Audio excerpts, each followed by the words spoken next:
You're watching the Isaiah Factor, Uncensored. Welcome and thank you for joining us for the second half hour of The Factor Uncensored. Tonight, we're talking about a very complicated relationship between some black-owned businesses and their customers. Popular food critic Keith Lee's trip to Atlanta has highlighted the issues at some of the city's black-owned restaurants. He said he walked away empty-handed after visiting the Real Milk and Honey.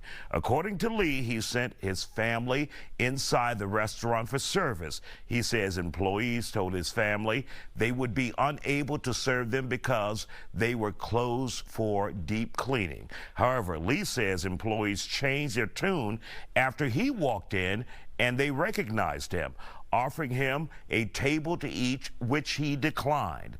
Lee's retelling of the experience has gone viral, leading to some people on social media sounding off about some black-owned businesses have an elitist problem, among other issues. Joining me now to talk about it, black-owned business patron. You black-owned? You're a black business patron. Yes. There you go. Bevan Biggers, the owner of Meek's Vegan Pizza, Demetrius Walker, owner of Swamp Chicken, Terry Mason, and KB, who owns multiple businesses. Glad to have you all here on The Factor Uncensored. So, Terry, when you hear some black customers say, I am not treated with respect when I walk into a black-owned business, it's like, what do you want? And it's not proper protocol that they may give another race. Your thoughts on that?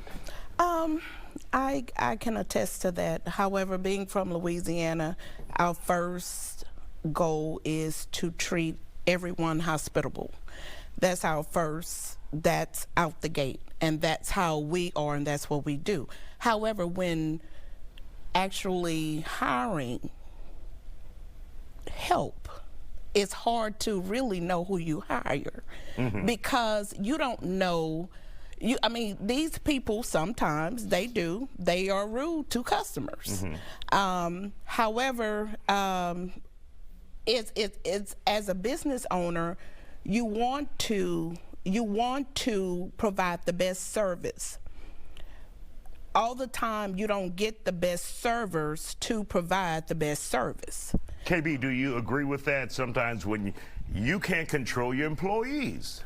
No, I'm saying, no, I agree, but that's one of the reasons why in my business or the businesses I got, I'm self-employed, I do it all by myself. I can control customer service and all that from top to bottom. If I cuss you out, guess who you got to turn to complain to the manager? Me. Yeah. Yeah, that sounds like the problem. Go ahead, Bevan. I work in logistics, so what I do is I come in, I build your menu, help you with your bar, help you get set up. The problem is a lot of owners don't even know how to hire. They don't know how to properly vet people, and they don't know how to train them. So it's not really the server's fault. It's really the owner, because you don't know what you're doing. You know how to cook. So if you get an employee in and you say, this is how you're going to treat the customers, like a Chick-fil-A, you're going to be respectful, you're going to always be proper with them, then there's a difference if the employee lays down the law of the land. A lot of these bars, they literally will open it and then they look for servers and bartenders a week, 2 weeks prior with no proper training. I've seen it a million times. They don't even try. They see the margins of how much money you can make from a bar or a restaurant, and they're like, oh, I want to open a bar because I'm going to be wealthy. Throwing bodies at it. Basically, I've seen it a million times. Let's hear from you as a business owner of Vegan Pizza. Tell us about that. Yeah, you know, I think it's really important. I make sure that my employees know that mood and food, there's a reason why those two words are so similar, because, you know, your mood is going to affect how you feel about the food. And so it's really, really critical that we give everybody an A+ experience when they walk through the door. I don't care if it's Beyonce or whether it's Ray Ray. Right. We need to make sure that everybody is satisfied with their experience, because the food is going to taste better when you feel better about your experience. Can't satisfy every customer though. Sometimes they come in like these 2023 customers, okay? Absolutely. These not the 1999 customers. These people today have a high level. Gen X. No, they have a high level of sense of entitlement. So when you come, see, I run parking lots in the club area. So either way, whatever energy and attitude you giving, guess who giving it back? Baby, park that car, give me your money, and get in the club. You come around that corner drunk, that is not my fault. I'm going to give you what you give. Now, for restaurants and stuff, I can completely understand, but if you come in with an attitude and I'm giving you everything I can from top to bottom, and you complain about everything, baby, customer ain't always right at the end of the day. I'm going to give you my best foot forward. We're going to put our best food forward, but if your attitude suck walking in this door, baby, kick rocks. Next time, just pick it up to go. And that's why a lot of black businesses don't last, because they have that attitude. Right. And that's why people feel like they can come in there and act however. You act however, and it reflects on your customers. Yes, it does. I go to a lot of restaurants, so many restaurants, and there's a big difference in my experience, my black experience versus going to other restaurants. There's a big difference. Number one, black restaurants and bars, why do you cost so much? Why am I spending 3 times as much for one drink versus somewhere else and it's a better quality cocktail or dish? I'm getting the same meal at every black restaurant. You don't even switch it up. You don't even try. It's all the same stuff. Go ahead, Terry.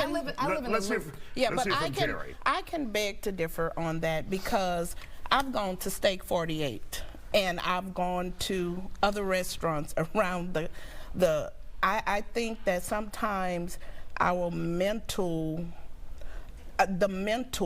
of we are going to expect more from a Caucasian or different restaurant versus a black restaurant, because we have people, we're not fast food. None of our restaurants, we're not fast food. They sit down, we have servers, we have a bar, they want fast service.